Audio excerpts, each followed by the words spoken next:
You're watching Truth Talk News, where news the controlled mainstream and alternative media ignores is the top story.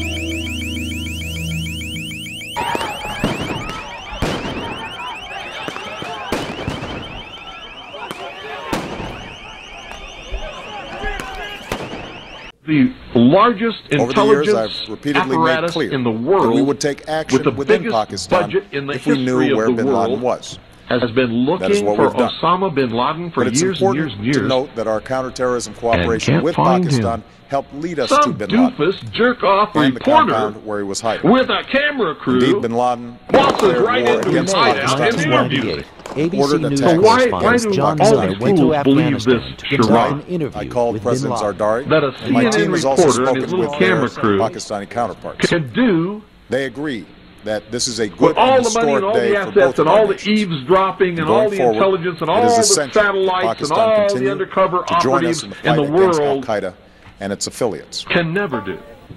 The American people did not choose this fight. It's because they're not It trying, came to our they don't shores want to. and Osama started bin with the Laden senseless is their slaughter of our creation, citizens. and he is serving After them nearly well. 10 years of service, I mean, is this some kind of struggle, incredible joke? and sacrifice, that people are so we know stupid well they fall for the this? costs of war. And now we're being These bombarded efforts with weigh on me every messages time that Osama bin as Laden is Commander-in-Chief, have planning to sign to a letter attack to the a United family States that of has lost a America loved one. and Israel. Or look into the eyes of a Let me serviceman. tell you something. If he's an enemy been of gravely Israel wounded. and the Mossad can't find him, So Americans then this understand thing is the costs biggest of war. joke that you ever heard of in your life. Yet, as a country, we will never tolerate our And I'm security telling you, being be threatened, prepared for a nor stand major idly by when our attack. people have been killed. But it won't be Osama We will bin be Laden. relentless in defense of our It citizens. will be and our those friends and behind allies. the New World Order We will be true Once again, to the values that make us who we are.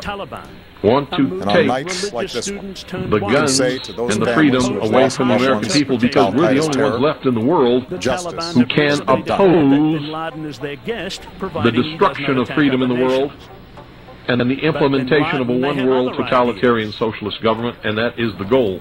And whatever is going to happen that they're going to blame on Osama bin Laden, don't you even believe it. You'll see them and hear about them in the media, God willing.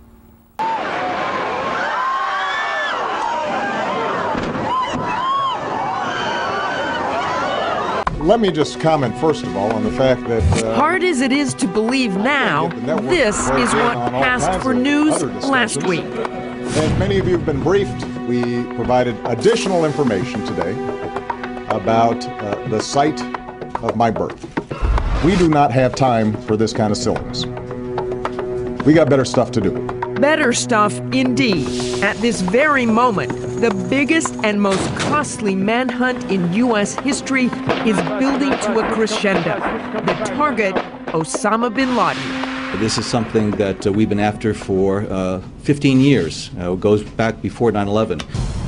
What would become known as Operation Neptune Spear began last July, when after years of painstaking intelligence gathering, a CIA operative spotted bin Laden's trusted courier, a man known as Abu Ahmed al-Kuwaiti, in Peshawar, Pakistan.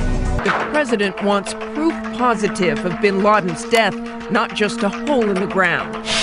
If the operation is a go, it will be handled by the so-called silent option, the Navy SEALs.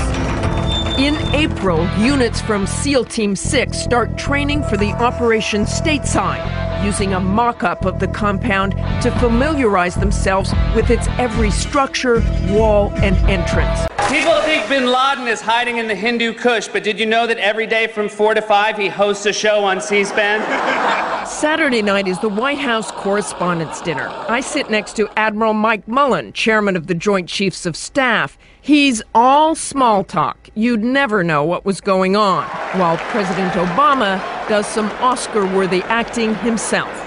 My fellow Americans, mahalo. It is wonderful to be here at the White House Correspondents' Dinner. What a week. But behind the scenes, in the Situation Room, White House staffers and the military are beginning to gather. Sunday morning, Director Panetta goes to church. The president takes in 9 holes of golf. By 1 p.m., the national security staff is now gathered in the Situation Room, hooked into a live video feed from CIA headquarters. We had set up an operations post here at the CIA, and I was in direct communication with Admiral McCraven, who was located in Afghanistan.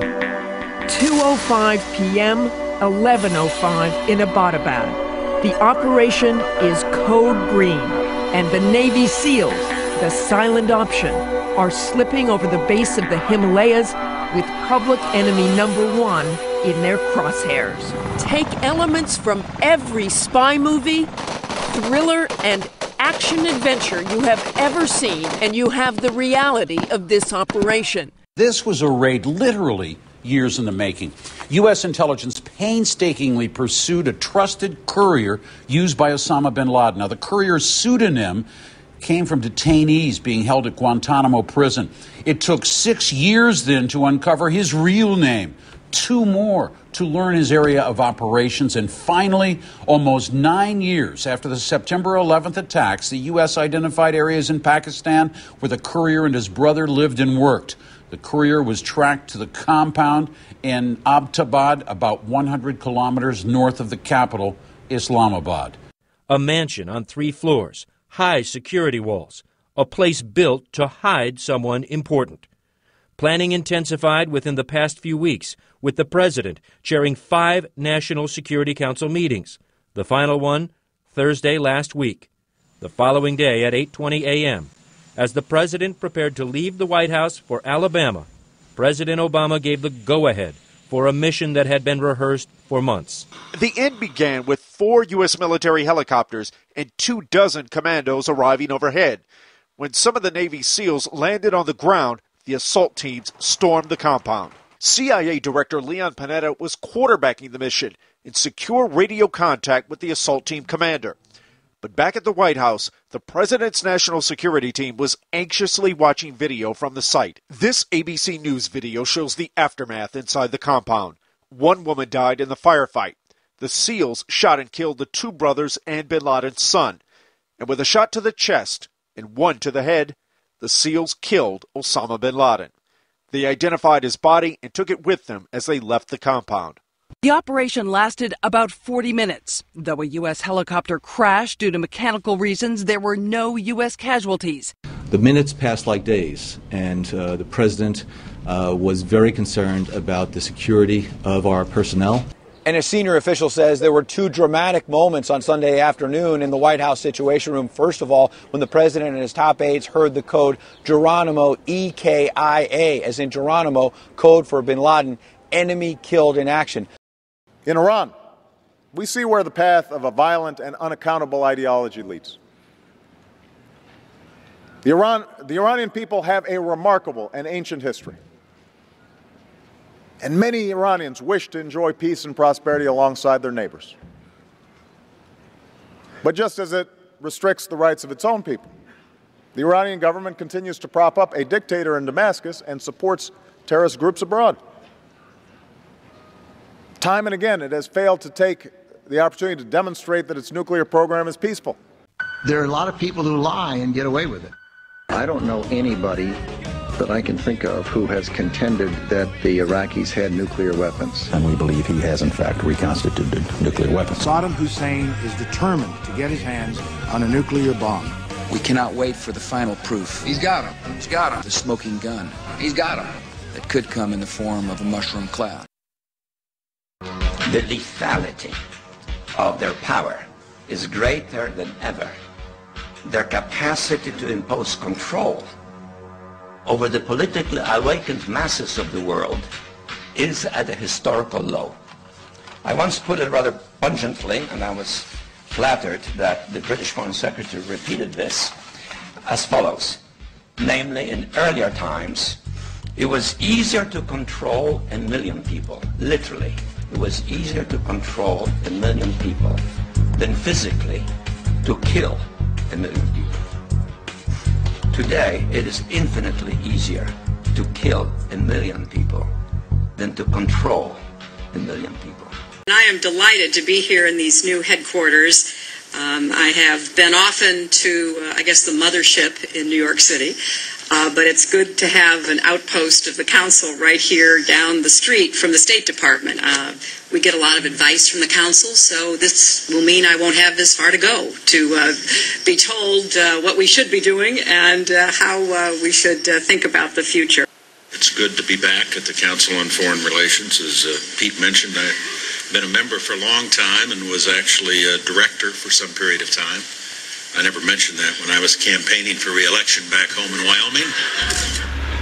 Too many kids are what's making the planet worse. A lot of these kids come from bad gene pools. They don't have stable parents making good decisions. Mercury-containing vaccines may help, not harm kids, according to 2 new studies in the journal Pediatrics. These new studies suggest that the opposite, that the preservatives may actually be associated with improved behavior and mental performance. Fluoride in water is supposed to fight tooth decay, but could it also cause cancer? Turns out the government had the right under U.S. law to conduct secret testing on the American public under specific conditions. Government-sponsored experiments did take place at hospitals, universities, and military bases around our nation. Some were unethical, not only by today's standards, but by the standards of the time in which they were conducted. Any attempt to achieve world order must be the work of the devil. Well, join me. I'm glad to sit here at the right hand of Satan. There's a need for a new world order. Someday, in the next few years, a solution will emerge. The Great Wall is no longer a wall dividing China from the rest of the world, but it is a reminder of the fact that there are many walls still existing in the world which divide nations and peoples. But we are determined that those differences not prevent us from living together in peace. The interest that each of us has to maintain our independence and the security of our peoples, and the hope that each of us has to build a new world order. We are in process of developing a whole series of techniques which will enable the controlling oligarchy to get people actually to love their servitude. People can be made to enjoy a state of affairs which, by any decent standard, they ought not to enjoy. What is at stake is more than one small country. It is a big idea, a new world order, where diverse nations are drawn together in common cause to achieve the universal aspirations of mankind: peace and security, freedom, and the rule of law. Republican and Democratic presidents alike, from Harry Truman to George Bush, stood for freedom and stood for certain propositions that would make America strong and healthy and grow the middle class and shrink poverty and stand against communism. And after 1989, President Bush said, and it's a phrase that I often use myself, that we needed a new world order. I think its task will be to develop an overall strategy for America in this period when really a new world order can be created. It's a great opportunity. It isn't just a crisis. A new world is emerging. It is a new world order with significantly different and radically new challenges for the future. The year is 2017. You're rushed to a hospital, unconscious with no ID or medical history, but thanks to a microchip under your skin, it's all there. Science fiction 20 years ago, but a biometric reality today. The technology is based on answering one simple question: am I who I say I am? Already, fingerprints and iris scans verify passenger identities at airports.